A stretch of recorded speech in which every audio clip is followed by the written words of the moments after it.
আমরা আজকে আসছি লন্ডনের কারি ক্যাপিটালের কারি ফেস্টিভ্যালে। আপনারা জানেন লন্ডনের পূর্ব দিকে অবস্থিত এই ব্রিকলেনকে সবাই বাংলা টাউন নামে চিনে। এ হচ্ছে বাংলা টাউনের সেই বিখ্যাত গেট। এবং এই কারি ফেস্টিভ্যালটি প্রায় 1 যুগ পরে অনুষ্ঠিত হচ্ছে। লাস্ট যেটা আয়োজন করা হয়েছিল 2016 সালে। 2016 সালের পরে আজকে শুক্র, শনি এবং রবিবার মিলে আজকে শেষ দিন কারি ফেস্টিভ্যালটি অনুষ্ঠিত হচ্ছে এই লন্ডনের কারি ক্যাপিটালে। এই কারি ক্যাপিটাল এবং এই আপনার ব্রিকলেনটা শুধু কারির জন্য বিখ্যাত না, এটা বিখ্যাত স্ট্রিট আর্টের জন্য, গ্রাফিটির জন্য।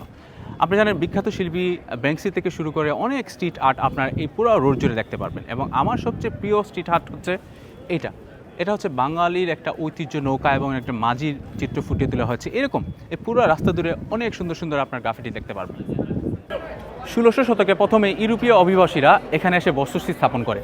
তারপর ফরাসি তাঁতশিল্পীরা এখানে এসে ওনাদের ব্যবসা কার্যক্রম পরিচালনা করে।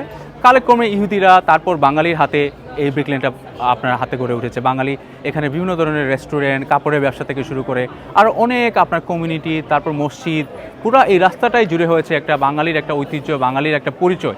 এই ব্রিকলেন মানেই হচ্ছে বাংলা টাউন, ব্রিকলেন মানেই হচ্ছে বাঙালির প্রাণ, বিশেষ করে আমাদের সিলেট অঞ্চলের মানুষ।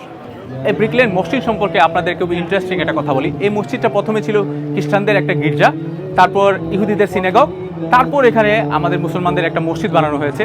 এবং এটা অনেক বিখ্যাত একটা মসজিদ। এবং এটা হচ্ছে আমাদের বাঙালির একটা, এই যে ব্রিকলেনে আমাদের একটা পরিচয়, সেটা পরিচয়ের একটা অংশ হচ্ছে এই মসজিদ। ব্রিকলেন শুধু একটি রাস্তা নয়, এটা হচ্ছে আমাদের বাঙালির, আমাদের কার ইন্ডাস্ট্রির একটি পরিচয়, আমাদের বাঙালির ঐতিহ্য। আমরা যেটা নিয়ে একটা গর্ব করতে পারি, আমাদের এই সিলেটিরা এবং আমরা বাঙালিরা মিলেই এই কার ইন্ডাস্ট্রি, এই এত বড় একটা ইন্ডাস্ট্রি এখানে প্রতিষ্ঠিত করেছে। আপনি যখন এই ব্রিকলেনের রাস্তা দিয়ে হাঁটবেন, আপনি শুধু কারির স্মেল পাবেন না, আপনি বাংলা কথা শুনবেন না, বাংলা লেখা দেখবেন না রাস্তার মধ্যে। আপনার মনে হবে যে আপনি মিনি বাংলাদেশে দাঁড়িয়ে আছেন, যেটা নিয়ে আমরা গর্ব করতে পারি। প্রজন্ম থেকে প্রজন্ম আমরা ছড়িয়ে দিতে পারি এই ব্রিকলেনের গল্প, আমাদের কার ইন্ডাস্ট্রির গল্প। আমরা জানেন দীর্ঘদিন পরে আমরা কার ইন্ডাস্ট্রি, আমাদের এই ব্রিকলেনে কারি ফেস্টিভ্যালটা আয়োজন হচ্ছে। আমরা আশা করব নিয়মিত এরকম যেন কারি ফেস্টিভ্যাল এবং আমাদের কারিকে আমরা সামনে এগিয়ে নেওয়ার জন্য বিভিন্ন পদক্ষেপ যেন গ্রহণ করা হয়। আজকের এই কারি ফেস্টিভ্যালে আমরা WPC work permit cloud proud sponsor এবং টাওয়ার হ্যামলেটসের তত্ত্বাবধানে আজকের এই ফেস্টিভ্যালটা আয়োজন হচ্ছে। ভবিষ্যতে যেন এরকম আরও আয়োজন হয়, সেটাই আমরা আশা করি।